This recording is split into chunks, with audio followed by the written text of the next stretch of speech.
niya na nag-TNT siya sa US, nangyayari dito sa workers sa Dubai. Okay? Mga ka-clear? O, yun lang muna tayo, ha?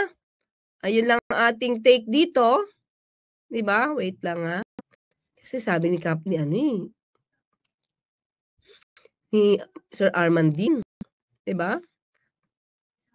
Parang meron nga din daw siya na unigan patungkol sa sinasabi ni Kappers. Dahil yan nagpupusli ng dolyar palabas ng bansa noong panahon ni Marcos. Lapit!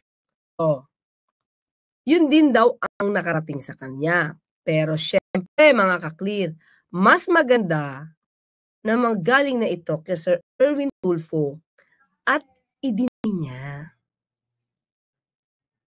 Sabi ko, di ba dapat noon pa niya dininay ito? Kasi dati na ito na ere pala. 2022 pa ito, di naman ito bago. Diba, Jojo? Jojo Chavez. Sige, hintayin natin mismo si Sir Erwin Tulfo ang mag-deny nito. Hindi totoo yung Absicom, hindi totoo may nahuli siyang 1984. Diba? At i-correct niya. Paano siya nagkaroon ng US passport? Pero TNT siya.